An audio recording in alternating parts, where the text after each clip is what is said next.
মাওলানা সাঈদীর যখন বিচারের রায় হলো, তারপরে এই যে ভয়াবহ একটা কিলিং হয়েছে। ওই দিন অর্ডারই ছিল আপনার গুলি করা। আমি মনে আছে আমি 2 দিন ধরে খালি লাশ গুনেছি। বাংলাদেশের যতগুলো 54 বছরের হিস্ট্রিতে যেগুলো সবচেয়ে ভয়াবহ ইয়ার, যদি ধরেন 74 একটা ভয়াবহ ইয়ার, 77এও প্রচুর টার্মোল হয়েছে, আপনার এরশাদের আমলে 87, 88, আর এই দিক দিয়ে এসে শেখ হাসিনার 2013 এবং ইয়েতে 2005, এদিক দিয়ে 2013 এবং 2018, আর শেষে এসে 2024।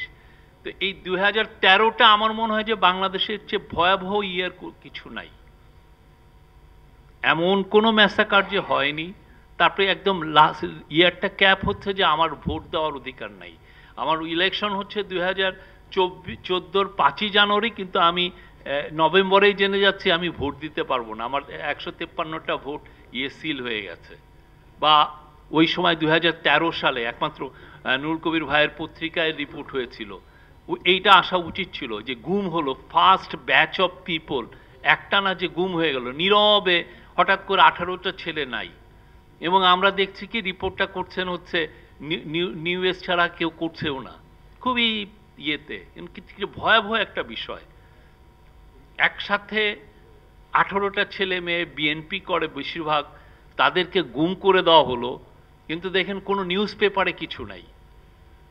আমি এই মানে ওই গুমের বিষয়টা এখানে আসা উচিত ছিল। আরও 2013 এমন কিছু হয় না, মানে মাওলানা সাঈদীর যখন বিচারের রায় হলো, তারপরে এই যে ভয়াবহ একটা কিলিং হয়েছে। ডাবল ধামাকা অফার, ওয়ালটন ল্যাপটপ পাওয়া যাচ্ছে নতুন ছাড়কৃত মূল্যে। আপনি দেখবেন তেমন একটা নাই। ওইখানে অর্ডারটাই ছিল যে আপনি যারা বের হবে তাদেরকে গুলি করা হবে, রাইফেলের গুলি।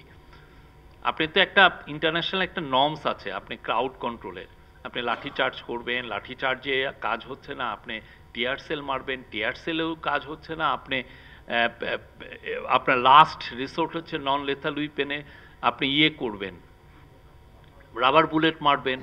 শেষে যে আপনি যখন দেখবেন যে আপনার জীবনটা হানি হওয়ার সম্ভাবনা আছে, তখন আপনি সেলফ ডিফেন্সে গুলি করবেন। আর ওই দিন অর্ডারই ছিল আপনার গুলি করা। আমি মনে আছে আমি 2 দিন ধরে খালি লাশ গুনেছি। আমাদের এপি নিয়ম ছিল যে আপনার যে কোনো লাশ বা যে কোনো মৃত্যু দিতে হলে এটা পুলিশের থেকে বলতে হবে, পুলিশ কনফার্ম করবে যে একজন মারা গেছেন। তো এটা আমরা 2 দিন ধরে আমার মনে আছে যে আমি খালি লাশ গুনছি। ঠিক তেমনি আপনি ওইটা তো গেল হচ্ছে 28শে ফেব্রুয়ারি থেকে